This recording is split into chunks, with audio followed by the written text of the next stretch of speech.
this is the start of the episode, so I'm going to ask you guys, what are we going to start with? A wee review. Could it be a wee review? Yeah, maybe? we review. I want a large review. Corey, I want a large review. No, I'm really sorry. No, I'm really sorry, but Why do you ask us every week what we're going to start with, and then you don't give us any options? I honestly, I only have a Wii review today. It's multiple choice, but there's only one choice. Okay, what have they got to say about the Nintendo Wii then? Go on, tell us. Very good. So this is a 5-star review called 10 out of 10. Already fallen in the first hurdle. 10 half stars out of 10. So the review is one quote, I assume from an episode. I genuinely don't remember. Lord. It says, "The Lord Griffith and the Lord taketh away." Oh, that's from the Griffith Observatory. See, that sounds like something that one of us would say. Yeah, I think I said that. Did you? Yeah. Okay, good. Just to take credit for it. There we go. That's Good the review. work, James. Good work. That's the review. I'm going to pat myself on the back for that. Shall we It start made the it in show? a review. Let's start the show. Let's start the show.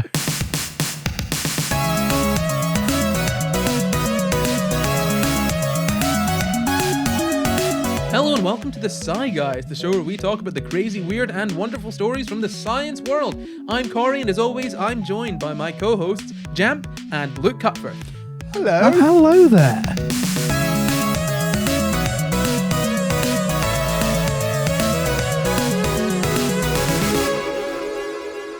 This week, we're talking about kids and napping.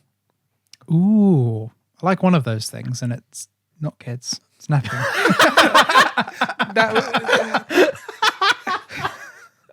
What was that sentence? Okay, upon hearing kids and napping, your first thought is, I like one of those things. And it's napping. I love a good nap. Yeah, we're talking about kidnapping, actually. I don't like that type of napping. No, that's the one, because it's got kid in it. You just What's can't stand this? kids. The science- Kids. The science of kidnapping. No, so we're talking about Stockholm Syndrome. Yes. Apparently so. So, Stockholm Syndrome. Do you guys know what Stockholm Syndrome is? It's the thing where you start to associate with the opinions of people who have kidnapped you. Yeah, that's kind It's of... Well, it's like when you start Sympathize. vouching for them and you like get an emotional connection with them. Yeah. You start getting a relationship with them and you just kind of forget that they're You your get a kidnappers. relationship. You get a Relationship. little- Well, sometimes you don't know. Hey, Yeah. hey, guys, thank you for kidnapping me. No. You're welcome. We need you. Teach us science. You never see my hands because they are tied behind. Stockholm Syndrome is a psychological reaction seen in hostages and others in captive situations. So essentially, the prisoner starts to form a positive bond with their captor. They can also show sympathy for the interests and motives of the captors as well.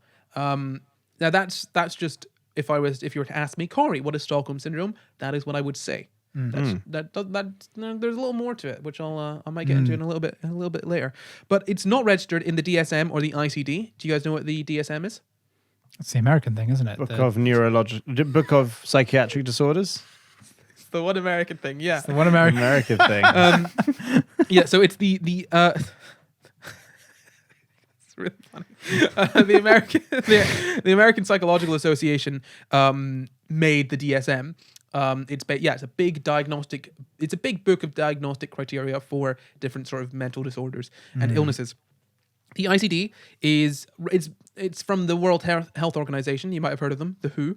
Not that the WHO. Who? The other WHO. Yeah, WHO. Who? Yeah, exactly. WHO. Oh, do they have doctors? Who? Doctor. Yeah, WHO have doctors. Yeah. Yeah. Tell you what they don't have What anymore. do they not have? Dogs. Did WHO let the dogs out? No more dogs. No. No. Completely out of dogs. Full of owls, though. Anyway, so for anyone that's listening to this for the first time, they'll be like, "Wow, the level of humor here is like, oh, really? It gets better. Trust me. We're underperforming. We're just warming up. We're getting our gears turning. So the World Health Organization made the ICD. It's basically their book of diagnostic criteria. Essentially, it's been around for a while. It's kind of there's the DSM and then there's the ICD. People have criticisms of the DSM. I think there are maybe less criticisms of the ICD. DCM doesn't exist. DCM, the DSM. DSM. They're all acronyms, not acronyms, initialisms, whatever. DC Marvel. People have criticisms of DC, criticisms of Marvel. But ultimately, Marvel is... No, let's not get into that. Oh, Lord. So yeah, the DSM, the ICD, it's not registered in either of those, so that should tell you a little something about it. And It's not real. No, Luke. Where would you have gotten that idea from? That's not what this is about at all. The DSM, apparently. So the biggest sort of case of Stockholm Syndrome, it didn't actually happen in Stockholm. So the sort of case that the media know the most about, I guess, the most popular case, is the Patty Hearst case. Have you guys heard of the Patty Hearst case? No. Is it a bank robbery? Well, okay, so there's a Californian newspaper heiress who was kidnapped by basically revolutionary militants in the 70s, in 1974. So apparently, she became close to them and then joined them in a robbery. There was a robbery involved, but she was just kidnapped, and I assume for ransom for her newspaper money, because boy, there's some newspaper money there. And then she joined them in a robbery. And when you say joined them, do you mean they made her come along with them? I think she participated. Oh, really? Well, she was caught and then given a prison sentence. So apparently, so her lawyer claimed that because she was 19, her lawyer claimed that she'd been brainwashed and was suffering from Stockholm Syndrome, which was basically a new term that had kind of come about because of because people thought that some captors sort of feelings towards oh my god, hold on. That was really confusing, sorry, because when you said that lawyer was like, she had Stockholm Syndrome, and I thought you meant that this was the story around which it became a thing. Yeah. And he was just like, but Your Honor, she had this thing I just invented. I made it up at this very instant. What is Stockholm Syndrome? By all means, tell me. No, Stockholm Syndrome had been kind of made recently to explain how some people react to their captors. Right. So... yeah, the reason it's called Stockholm Syndrome, can you guys guess why it's called Stockholm? Has it got anything to do with Stockholm? It has, yeah. Okay. What has it got to do with Stockholm? Well, There was a big case and it happened in Stockholm. A huge case. Wow. The biggest suitcase you've ever seen was in Stockholm. No. Yeah, it's because of something that happened on the 23rd of August, 1973. Ooh. Yeah, that's very good. In Stockholm? Yes. Yes. Okay. We've Just established checking. that. Yes. I'm just checking. We are Stockholm- currently in Stockholm. Stockholm, Look, it's Arizona. confusing. Actually. No, Okay. Stockholm, Sweden. Oh, okay. Imagine if that was true, though. I know, right? We all thought it was from Sweden, but it wasn't. It's from Arizona. No, it was actually in Arizona with Birgitta Lundblad, Elizabeth Aldgren, Kirsten. Yeah, no, it's obviously in Sweden with these names. Kristen Enmark and Sven Safström. I have heard about this, yes. Yeah, so they were bank workers. Have you heard about that? Yes. Tell me more. Tell me more about the case. No, I've literally just heard that I know they're nothing. bank workers. Okay, right. Oh. Okay, good. That's You why I didn't said, read are any they- further was it into in a it. bank earlier? Oh, right. Yeah. Yeah. Yeah. So it was in a bank. And the best info I found on this came from a BBC article. So I'm just going to paraphrase the sort of case from that. And basically, they were taken hostage at the Kreditbanken by 32-year-old 32-year-old Jan Erik Olsen. And then someone else came and joined them at the bank. Not another hostage, another robber. Bad guy. A volunteer as a Oh, hostage? I wouldn't say another bad guy. That's very presumptive, Luke. You have no idea Yeah, what's I know. going on I'm there. sorry. Robbing I'm a very bank sorry. does not Probably make you going bad. through it. He's probably got some hard times. Yeah. I mean, he wants all of the money in a bank, and he simply must have it. Yes. So what would you do in that situation? So it lasted for 6 days, and the four bank workers had formed a kind of positive relationship with the captors. Supposedly, that's what the sort of the authorities and whatnot had said. And so Stockholm Syndrome came about as an explanation for this reaction. So the phrase was basically apparently made by criminologist Nils Bejerot, Bejerot. I don't speak Swedish. I have no idea how you pronounce that name. Me neither. Bejerot. By Nils. I'm probably pronouncing that wrong as well. It was made by a psychiatrist. It doesn't matter. We're never going to talk about him again. Dr. Frank Ockbird was another psychiatrist who went on to try and basically define Stockholm Syndrome for the FBI and Scotland Yard later on in the 70s. And so he was helping the US National Task Force on terrorism and disorder devise strategies for hostage situations. And he basically came up with the following criteria for Stockholm Syndrome. So first, people would have a sort of horrible, terrifying, scary experience that just comes out of nowhere. And the key here is that they sort of, they're like, I'm going to die. So basically, a near-death experience. They'd have a near-death experience. And then he goes on to say they then experience a type of infantillation.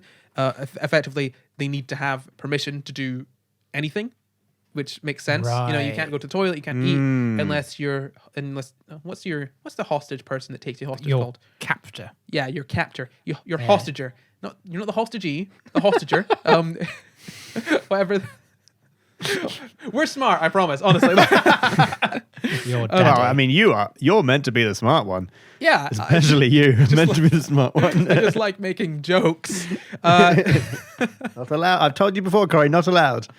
Not allowed. So the the captor obviously decides what you do and when you do it, and then you then latch on to small acts of kindness like not killing you or giving you something to eat. It's quite kind. That's a small act of kindness. Yeah, very small. What act of kindness have you done today? I- Well, I didn't kill anyone. I've killed very few people today. Subtle but good. In the range Well of done. 0. That's Random quite acts of kind. kindness. I didn't kill everyone, so I think I win. So and then you feel like sort of happy that they've been nice to you in that way, and then apparently the hostages experience, and this is a quote, hostages experience a powerful, primitive, positive feeling towards their captor. They're in denial that this is the person who put them in the situation. In their mind, they think that this is the person who is going to let them live. But then the person that said this does say that cases of Stockholm Syndrome are rare, and they are incredibly, I mean, we think about Stockholm Syndrome as being, oh, that's what happens when you get hostaged. I literally thought that was what happens in the majority of cases. Where it happens over like a few days, No. It is that not the rarely, case? rarely happens. Oh. So we've got they had some interviews with the people who were in the bank, and Kristen Enmark, who apparently formed the strongest relationship with the sort of the captor, said it's some kind of a context you get into when all your values, the morals you have, change in some way. Effectively, like the whole sort of thing of this is that they're saying that they were basically kind of in a position where the captors were, in their mind, being generally quite nice to them. I think one of them had claustrophobia, so they were allowed to leave the vault with a rope around their neck, so that they didn't run away. And that was I relationship mean, we do it building. to all dogs, so don't be too shocked, James. Right. Look, if I'm saying I feel really, really sick in this small room, and then you're like, okay, you can leave the small room, but you have to put this rope around your neck so that you don't run away. I'm just wondering if the person with the rope around their neck then developed a relationship or an affinity for the person holding the rope. Oh, okay. Yeah. Yeah, that's what's shocking to me. Well, that's Because really... it's better than not being there are kept in many the room that's kinksters scaring you. that would love something like that. Maybe they liked it. Yeah, no, you're being... So, yeah, from the... How did you discover you had a kink for being dominated? Well, I was in a bank robbery one did time. it. No, so yeah, I mean, that's the thing. They like, so one of them was, they said that they would shoot the hostage to prove that they were being serious, and they said to the hostage, "Look, we won't kill you. We'll just let you we'll let you get drunk first." So we're like, "Oh, that's nice. They're not going to kill me. That's very kind of them to not do that." And effectively, they were when they were talking with the authorities. This is another quote from Enmark. She said, I think you were sitting there playing checkers with our lives. I fully trust Clark and the robber. I'm not desperate. They haven't done a thing to us. On the contrary, they've been very nice. But Olaf, what I'm scared of is that the police will attack and cause us to die. And this is the thing I was thinking about. Like, it kind of makes sense, I think, to be in a hostage situation. And if someone isn't hurting you, like physically harming you, and hasn't killed anyone, and hasn't, shot anyone, you're gonna be more on their side You than kind of on probably the side of the police. Yeah. You start to Because- empathize with them, but then the police are going to try and Well, yeah, get in and kill them. So I was thinking about this in the shower. The only thing, right? The Shower, sorry. I had a shower. It's a shower thought. Okay. You gotta James think. James doesn't ever think in the shower. No, I He switch sits in off. meditative silence. Sometimes I do. You gotta check on him after done. after a little while. Otherwise, it will just flood because he doesn't switch on, turn it back, turn it off. I've nearly drowned quite a few times. The entire bathroom has filled up with water, and I always put the towel at the bottom of the door first. stop then doing it's just that. No one else spinning out. drowns. That's so kind. But then it all goes down the sinkhole. That's fine. Yeah, because there's that little hole in the sink. Just Yeah. Just in And in the case you bath. overflow the bath. yeah, that's what it's for. So, okay, put yourself in. Okay, everyone who's listening and watching, and unless you're driving or walking, close your eyes. Okay, you are in a bank. You are a bank. You're a bank customer. You're going in. You're going to take out some money. Don't worry if you don't have any money in your bank account. Money, please. Somebody has kindly transferred some money into your account, and you're taking it out for just the day. So you go up to the counter, and then someone comes in and says, "This is a bank robbery. Everyone, please get to the ground and go over there." And then that's it. They lock up the doors, and you're now a hostage. They say, "Okay, put your hands out." They tie your hands and all that. Not too rough, just tight enough that you can't, get out. And they're not doing any lasting harm. And then, they're on the phone to the police, and the police are like, "Well, but you can open your eyes now, by the way." The police, they're on the phone to the police, and the police are saying, "These are my demands. This is what I want." And the police are saying, "No." No. Yeah. Now, from my point of view, and I'm genuinely thinking about this, from my point of view, I definitely put the blame on the police who are like gambling with my life. Like, Yeah, because you don't Yeah. ultimately have any care about the bank or the bank not having their money stolen. Yeah. You want to be alive. And the only reason you're not alive is because the police aren't letting the guy get away. yeah, I mean, and okay, obviously, like in some cases, like in a lot of cases, they will probably they will probably harm people. If they've brought weapons, they're willing to harm people. They will probably do that. But if you're in a situation where they haven't actually harmed anyone, they haven't seriously injured anyone, they haven't shot anyone, they haven't done any of that, then you're going to be like, yeah, police, just give the guys what they want and let me go. The hell, these guys are nice enough. Yeah, because like ultimately the real solution, the easiest way to get out of Yeah. this is give them the getaway car that they want, let them go, and just Then you can go do your little police chase. yeah. I Once don't care I'm what you do. safe, thank It's you very much, exactly. police. So I can understand being in the position of like, I think it's interesting because I feel like law enforcement would find it difficult to understand that law enforcement bad, because They're always good. from the view of law enforcement good, but from the view of many other people, law enforcement bad. So there was that there. There is that, and this is from the people that the case is named for. So I think this is a fair sort of, even though it's one case, I think it's fair to point this one out, that they were genuinely like thinking, oh well, the police are playing checkers with our lives, direct quote. So it's understandable that you'd have more of an affinity towards the people who are treating you relative to the situation fairly well. And yeah, so apparently an American journalist interviewed everyone involved in the situation, and that was like probably one of the best views that we've got of how the two groups interacted, the hostages and the criminals. So I've already mentioned that one of them, so Elizabeth Oldgren, was allowed to leave the vault that they were like imprisoned in because she was claustrophobic. Yeah. And she said that at the time she thought it was very kind of the robber to let her move around the floor of the bank. So it'd be quite shocking to, well, you don't expect a bank robber to be compassionate, Yeah, exactly. or like to be empathetic or sympathetic. Yeah. Yeah. Yeah, so I mentioned that one of them was going to be shot. So it was Safstrom said that he felt gratitude when the captor told him that he was planning to shoot him, basically to show the police that he meant like he was being serious. But then said that he would make sure he wouldn't kill him and we'd let him get drunk before it, which, relative to the situation, again, fairly nice thing to do. Seems pretty nice. Yeah, I mean, awful thing to do, to shoot someone. But in terms of shooting someone and letting them die and saying, look, I'll let you get drunk and I'll make sure I won't kill you. I just need them to know what, like, I can understand forming more of a bond with this person who seems to be looking out for your welfare rather than the law Yeah. enforcement who, from potentially your point of view, seem to be sort of almost gambling with your lives and not just giving the people what they want. Because from your perspective, you're like, just give it to them. Just give them what they want and let me go. Yeah. Yeah, I suppose what it shows is that the person who is doing this robbing, who's allowing you certain things, it shows them to have a level of humanity.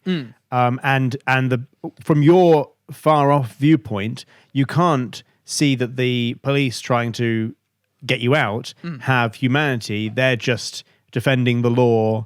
Now they will have humanity if they're nice people, but they or may okay, sorry, but, they may have humanity if they're nice people. I mean, look, my auntie's a police woman, and I quite like her. She's all right, but you could at least see evidence of humanity in the captor if they have shown you a certain level of humanity, beyond kidnapping you. But you have no evidence of humanity in the part of the police people who are ultimately making it more difficult for you to potentially get out alive. Yeah, absolutely. Yeah. And this is the thing, and it's not just a one-way thing. It's a two-way. It's a sort of a two-way street there. And so again, Stockholm Syndrome was kind of used to explain the feelings of captives towards their captors, but apparently, in this situation, the sort of landmark case of Stockholm Syndrome, the sort of the one that it was named for, the captor sort of developed stronger feelings for the captives, the hostages. Wow. So he said that at the beginning of the sort of situation, he could have easily killed the hostages, but it changed over the few days. So Olsen said this: "It was the hostages' fault.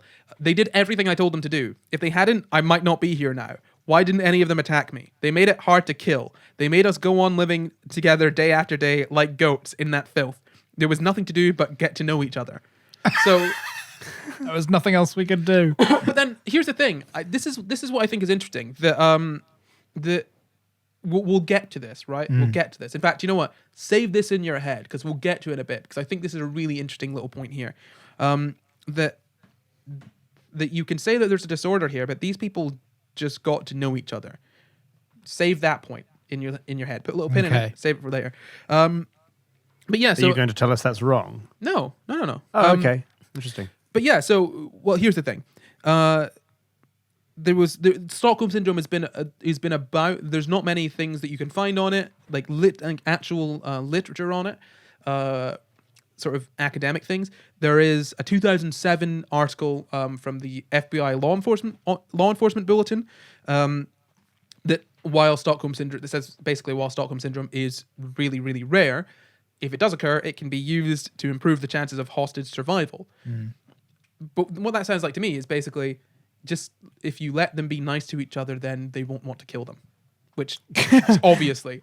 Sure, that sounds like that's the most psychopathic thing I've ever heard. It's ridiculous. What we'll do is we'll make them be nice to each other. We'll leave up to the hostages to be a bit nice.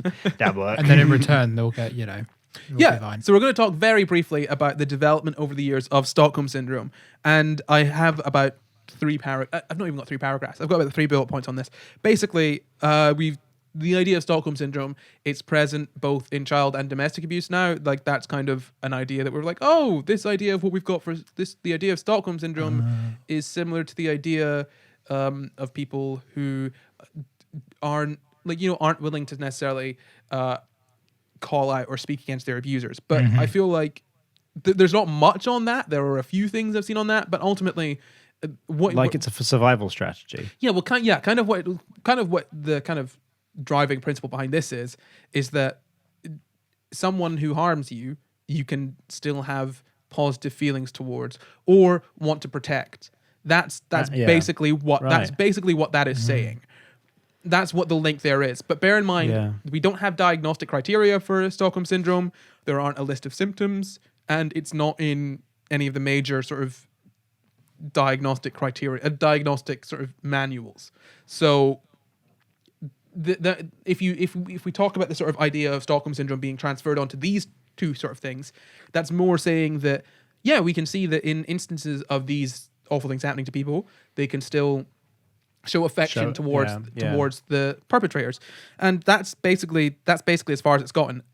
As I've said, there is very, very little literature on Stockholm Syndrome. And the question I want to ask is it actually real? Because that's a lot of what you find when you look for Stockholm Syndrome. Is it real? And ultimately, okay, here's the easiest way to sort of think about my perspective of it. Do you remember how I said earlier that that they basically just got to know each other? Yeah. So here's the thing. Stockholm Syndrome is very rare.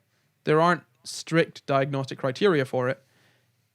Generally, from what I've gathered from the things that I've read, which could be quite biased because bear in mind, there's very little on this, Stockholm Syndrome is more just us trying to find a link between things that don't necessarily have the link that we're looking for. From what's been described and from what I've seen, it seems like Stockholm Syndrome is less of an actual syndrome that happens to people and more just people growing close to each other in forming some kind of relationship in a stressful situation. Yeah, exactly. And it's not completely, it's quite understandable, and it's not necessarily something that you could call a syndrome or put into a diagnostic medical manual. It's a happening. Yeah, and it's a thing that we observe. Yeah, and okay, here's the thing. Like, and I'm not the only one that think this. This is kind of coming from the other things that I've read. There's a few articles on this. There's one of the only papers you can find on Stockholm Syndrome is on this. So basically, what's she called? So Nadine Kaslow, who is a clinical psychologist at Emory University, said there's very little evidence to sort of validate that Stockholm Syndrome exists. It's mostly talked about in the media, and that's the thing. It's basically it's kind of brought up in the media as it's just the name it's the name for when someone who is in a hostage situation identifies somewhat with the captor. Yeah. I suppose it's almost like the way you're describing it there. It's almost like we, as the way we have been sort of conditioned to think by our society, or at least the media who portray these things, have. In some way, it's either an inability to empathize or a lack of will to empathize with the possibility that someone might commit a crime or someone might do something like rob a bank and take hostages for a reason other than they are evil. Yeah. Like, because that's not something you want to portray. You don't want to portray people who commit crimes as someone who you could potentially be rationally sympathetic towards, because then you just like the worry is you're then like normalizing crime, right? And so you have to kind of invent. Now there could be other psychological reasons why. There's things that spring to my mind as like, oh, here's a weird theory that might be what happens to your brain in this situation when you're faced with your own death, but it's ultimately this way that we have to always portray the person who's taken someone hostage potentially out of desperation as evil, and as you cannot portray them as having any redeeming qualities whatsoever. So when someone has some kind of sympathy towards them for some crazy reason, because they might just be scared, they might be confused, they might be desperate. No, we can't talk about that. To the point where empathizing with them or relating to them at any level must be a delusion. Yeah. Yes. Because a syndrome. We must diagnose why this person is being empathetic towards this evil monster. Because I don't think they're evil, but they're empathizing with evil. It's like what we were talking about. It was what we were talking about. I can't remember what it was. We've spoken about this a few times. That there are lots of different routes to something. So, okay, we've spoken about this before in our, I think, what is it, the gay episode? I can't remember the name of it. The Science of Being Gay. The gay gene. Yeah. So we spoke about it in that, I think, where we said that basically being gay is less of, okay, in the context of the episode, it makes sense. So don't take this out of context. We say that being gay is more of a symptom than it is a disease, in that you can't, being gay is not one specific thing. There is not like sort of a specific route that leads to being gay. That being gay is just, it could be one symptom seen by any number of sort of eventualities. And the same with this, I would say the same thing is the case with Stockholm Syndrome, because of the few cases that I've read about, there seems to be different sort of things that led to it. So in that first case, it seems that they genuinely did empathize somewhat with the captor, because the captor was being relatively nice to them. You know, like, yes, the captor threatened their life, like quite literally threatened their life, but they did so in a way that one wouldn't really expect, in which they did care about their, not care, but they did show some sort of concern for the people's personal well-being, in that if you were going to kill someone, just straight up, if you didn't care about killing someone, why would you let them walk around because of their claustrophobia, unless they were making a racket, you know? Unless you just want to shut them up. And in which case, if you just want to shut them up and you were willing to kill them, just use that as an opportunity to kill them. Or if you were going to shoot someone to show that you meant business, if you really didn't care, then why would you let them get drunk and worry about killing them? You know? Unless the person was lying, but from the person's account, from like, you know, the hostage, the guy who committed the crime's account, it doesn't seem like he was lying about that. So there's that aspect. And I've got this other story of Elizabeth Smart, who was 14 in 2002 when she was kidnapped. And the captors would dress her in a veil and walk her around her hometown in Salt Lake City. And she had been kidnapped for 9 months. And apparently when she was, sort of rescued, experts were speaking to the New York Times and saying that she didn't try to flee because she'd suffered from Stockholm Syndrome. And and they're like, oh, capture becomes the nurturer. They're an abuser, but they're also the only person who can take care of you and keep you alive. And apparently, on speaking to Smart, Smart said basically something along the lines of, you don't need to like them or have an affinity with them to do what they say. They can kill you. They threatened to kill you and your family if you, because they were walking around in public. They threatened to kill you and your family if you say anything. So why would you run away if you think that your life and your family's lives are in danger? You don't need to be, being compliant does not necessitate that you care about your captors. It just means that you might have other reasons, or you could be paralyzed by fear. All of these different things. So when I say there's different, sort of Stockholm Syndrome could be more of a symptom, what I mean is that what appears to be Stockholm Syndrome, someone agreeing with or complying with their captor, could either be genuinely just someone empathizing with someone else, someone appearing to empathize with someone else because they are terrified for their life, or any number of things that the media just takes and says, this is Stockholm Syndrome. Yeah, I was going to say it's perfectly possible that you could have, for example, your brain could come to the conclusion that your best survival strategy is to be compliant, and so it makes you like the person. I don't know how our brains work. I don't even mean liking the person. I mean literally, as in it doesn't exist. The person didn't like the person. They were just complying. Someone who's watching from the outside says, "Oh, they've got Stockholm Syndrome because I would run away in that situation." No. All I mean is that, in the same way that your brain makes you like a certain food because it's conducive to your survival. It makes you like high sugar foods because it over the course of evolution has deemed eating high sugar content foods to be a good survival strategy, a strategy that's now misfiring in our modern world. Your brain, I don't know. This is an idea. It's not. I don't have anything to back this up with. But it could be deemed that your best survival strategy is to not antagonize the captor and to try and get the captor on side with you. And so that might manifest in your subjectively just going being friendly and being nice, because on some subconscious level that's deemed to be your survival strategy. I don't think that's necessarily a subconscious thing. I think that's something that some people would consciously do, to be perfectly honest. I think what you're trying to do is find an explanation for Stockholm Syndrome as it's described.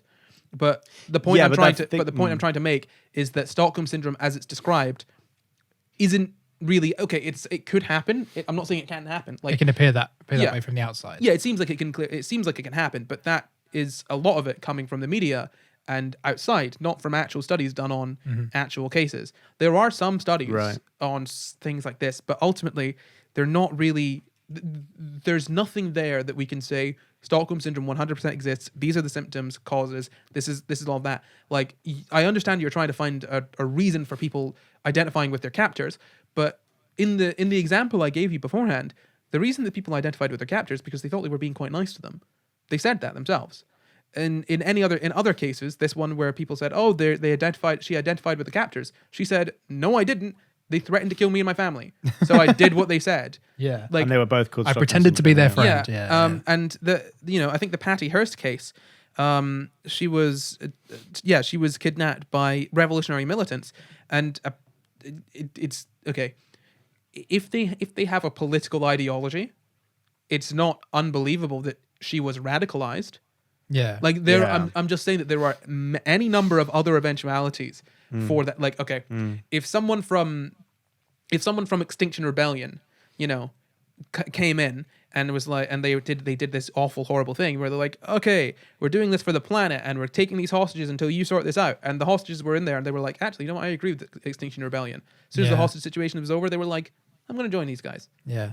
And then they went on their way. Like, okay, that's much. I'm sure to people listening, if someone from Extinction Rebellion did that, that would be much more believable that someone would join Extinction Rebellion. But the issue is that when we think of like people doing horrible things, we think that the only time people can do horrible things is if they've got horrible selfish reasoning. reason. Selfish reasoning. And the fact is that ultimately, if you genuinely think that something is that the ideals are horrible because radical groups present those ideas in a bad way or do horrible things in the name of those ideas, then you really can't agree with any idea, like any school of ideals in the world. Like Christianity is out. That's right out.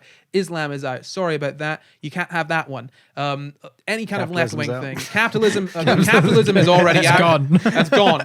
Long gone. Dead and buried. Oh, the British royal family. Sorry, man. That's gone. Oh, Britain. Gone. The most, so many, anyone living in any country that is a Commonwealth country. The whole, nationalism. If you're white, then boom. No, I'm joking. But my point being that just because someone does something horrible, it doesn't mean that the reason that they're doing it is a bad reason. And not that their reasoning is good. What I mean is that the rationale. Well, no, more so what I'm saying is that someone could be presented with a set of information, and the extent to which they take that could be bad, but that doesn't mean that the generalized stance that they have is the incorrect one. By which I mean, so if someone being Christian, right, perfectly fine. Someone being a Christian and Westboro Baptist Church and taking that ideology to the extent of being sexist, racist, homophobic, bad. But that doesn't mean that all Christians are bad just because Westboro Baptist Church are, because the extreme exists. Picketing a funeral. You know what I mean?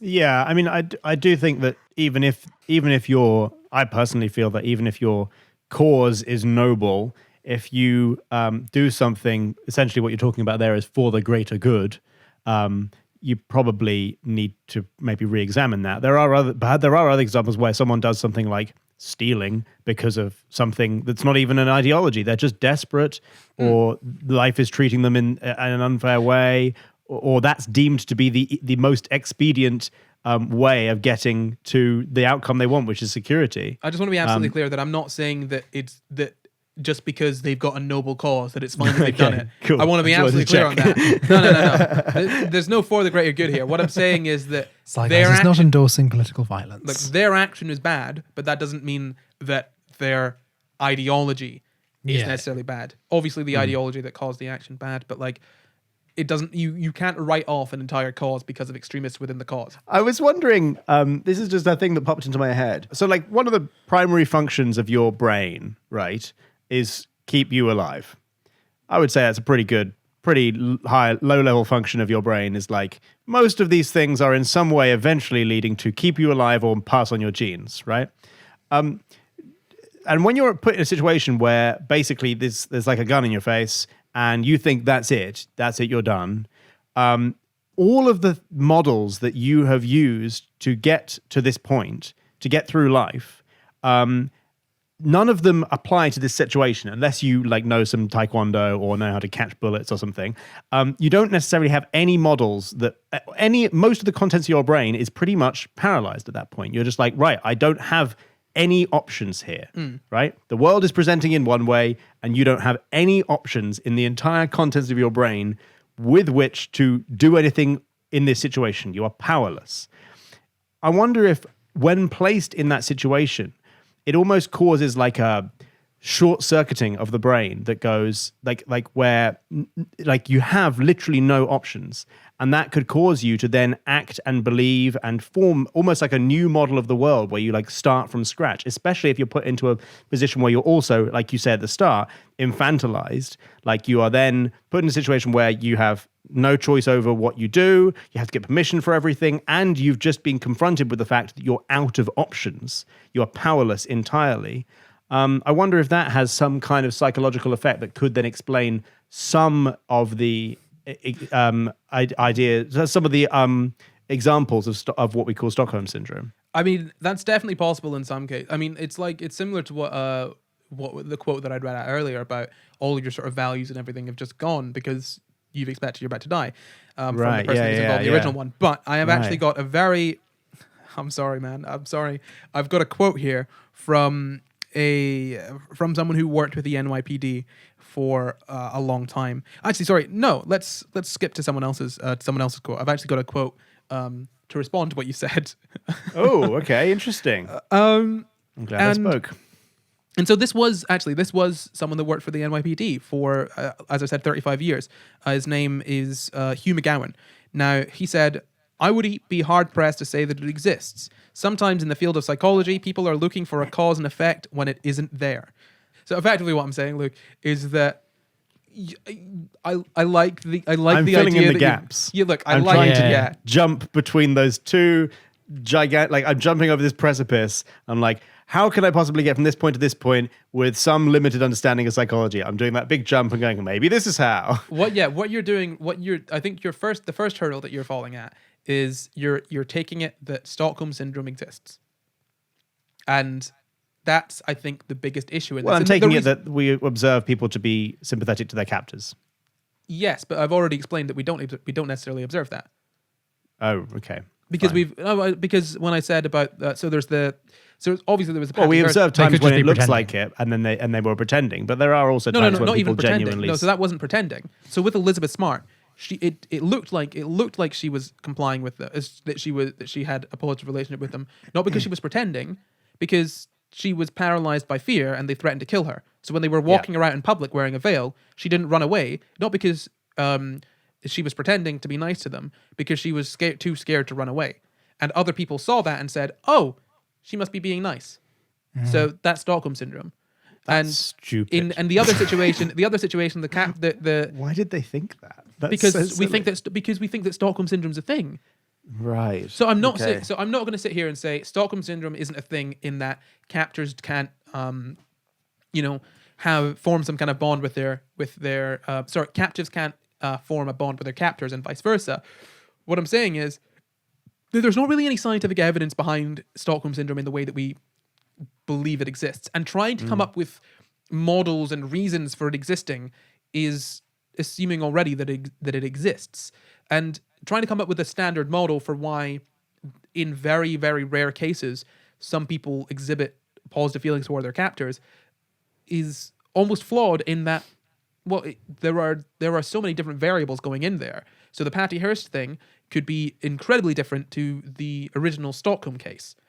And we've kind of got we've heard what the people from the Stockholm case said. The people were being generally nice to them. The Patty Hearst thing, she went on to commit robberies with them. So there could be, there are other variables going on there that we can't necessarily be aware of. This is what I'm trying to say is that what people are trying to do with Stockholm Syndrome is find a reason to connect things that aren't necessarily connected. They're connected by virtue of the fact that from the outside, it appears as though a hostage has had a positive relationship with their captor. That is the thing that has been observed from the outside, and from that, people have said, okay, so in these situations where hostages appear to have a relationship with their captor, we're going to assume that they actually do have a positive relationship with their captor, and we're going to have to try and explain why in all of these cases this has happened, when that's really the only connection between them, and that connection itself is spurious because... But Corey, you're forgetting that all the criminals are always the bad guys and the police are always the good guys. I think you're forgetting this very crucial the law piece of the information. universe. That's so true. You've ignored the one of the founding laws of the universe. All criminals All are rubber bad. bad. Yeah. Have you All not rubber read bad. Genesis? Yeah, all criminal bad, especially the ones who are white and drive over the speed limit and say all criminal bad. Anyway, no, look, you don't need to be white to do that, but it's just, I think it's very interesting that the word criminal doesn't necessarily mean someone that has broken the law. It means, because if criminal just meant someone that has broken the law, or someone that has committed a crime, then the word criminal would be very broad. Criminal means someone that society has deemed a criminal. Oh yeah, someone who's been convicted. Yeah. Yeah, well, Yeah. yes, but not necessarily. Because one can be, right, there are plenty of people who've been convicted of crimes that we wouldn't call criminals. We call people criminals, not just to say, oh, this person's committed a crime, which is a very neutral thing. We call someone a criminal as a value judgment on that person. That person is flawed and evil and Yes. unfixable. Yeah, and exactly. There are plenty of people that have committed plenty of crimes. There are plenty of people that have gotten off from committing crimes. There have been plenty of people who haven't gone to jail for crimes that they have said we know they've committed. Then we wouldn't necessarily call them criminals. The issue is that criminal here, in the world that we live in, means bad person, as opposed It's to used to paint the good bad idea of the world. Yeah, there because are good people and bad people. people like to pretend Yeah. that laws matter to them. But the only laws that matter to them are the one that they think they're not They agree breaking. with. Yeah, people try to pretend that all laws matter, and that all laws are sort of like equal. And if you breaking the law is inexcusable until they decide that they want to break the law because they feel like it. Until they want a bit of marijuana or something, you know. Even less than that, literally. Yeah. Breaking the speed limit. Breaking the speed Not limit. putting my seatbelt on. Oh, I know it's illegal to do this, but I'll just do a little bit of it anyway. Pirating a film. Pirate and film, like Yeah. things like that, because no one gets harmed. But you can't see the situations where other people feel like they have to do that. Like people are forced into crime, Yeah. by the society that they live in. So I just want to quickly before we end, talk a little bit more about how Stockholm Syndrome is not necessarily real. So one of the papers I found on this is basically. I'm just going to read you a brief summary of the abstract for this paper because this is, I could have summarized it all myself, but actually they did it very well and they even gave me little headings. So basically their objective was to sort of look at all the evidence based on Stockholm Syndrome. So this was a review, by the way. This was a meta-analysis of other papers. So they reviewed the evidence for Stockholm Syndrome. And they basically went to PubMed and a bunch of other databases, which are databases for, scientific journals. papers, which I've used. They searched them all. They compared the features of the cases in English language media to identify common themes which might form a recognizable syndrome. And they found from PubMed, Embase, PsycInfo, and I think CINAHL. I don't have to say that. They identified 12 papers that met their criteria for inclusion, but it's mostly the literature on it now is mostly case reports, which is basically individual cases, and there is sort of the use of the term is not definite. They're it's kind of ambiguous, basically. Yeah. And there were no diagnostic criteria, and there were 4 common features found between the 5 cases studied. And basically, what the conclusion they came to was there's not very much academic research on Stockholm Syndrome, and if you look at media reports, there are similarities between well sort of publicized cases, and then they go on to say that might be due to reporting and publication bias. So Stockholm Syndrome could really just be something that's made up by the media. Because bear in mind, if it's not been studied properly, you get people think if people think that Stockholm Syndrome exists, right? They'll do what Luke has done earlier. No offense, Luke. They'll do what Luke has done earlier and be like, oh, Be amazing. Yeah. You'll assume that this person is exhibiting these symptoms, so we'll try and figure out why. Or I think when I said that, and you might have just misheard me, but when I said that the person didn't show any sort of positive emotions toward their captors, they were just terrified, and from the outside it seemed like they were doing that.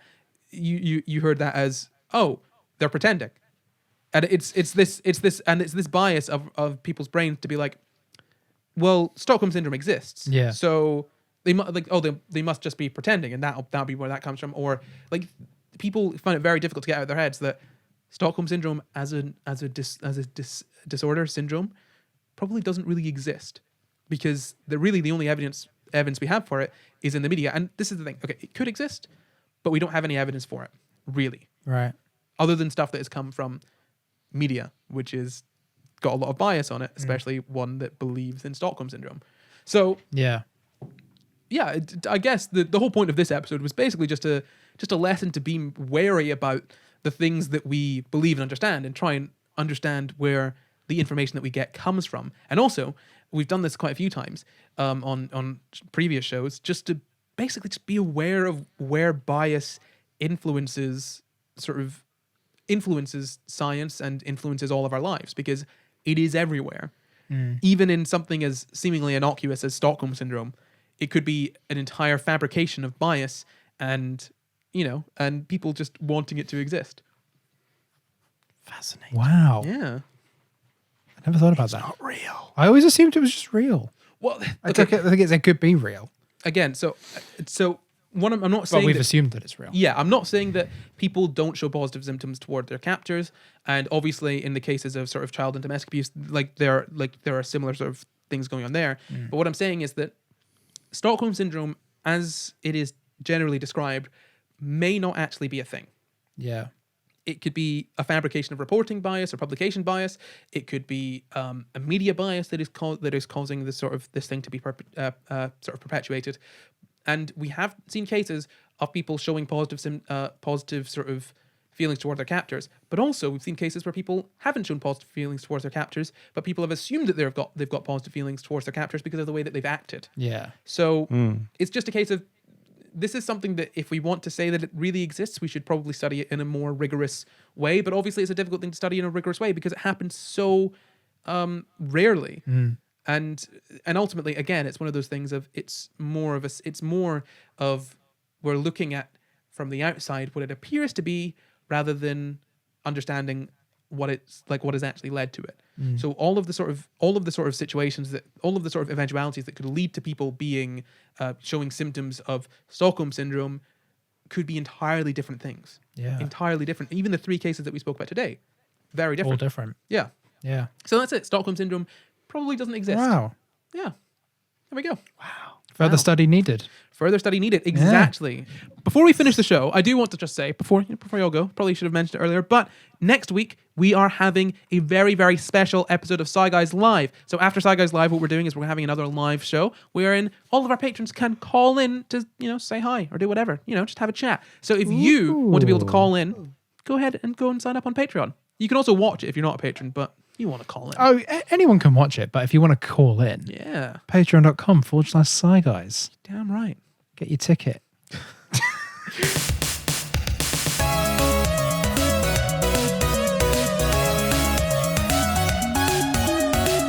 So thank you for watching. You can find the full references for this episode in the description. Subscribe for new episodes every Sunday, and why not leave us a nice wee comment? You can support the pod at patreon.com/SCI GUYS or find and contact us on SCI GUYS Pod on Twitter, Facebook, YouTube, Instagram, and TikTok. Wrong order, but yeah. You can find me at Not Corey everywhere. Find me at Jamkin everywhere. You can find me at Luke Cut4th everywhere. Goodbye. Goodbye.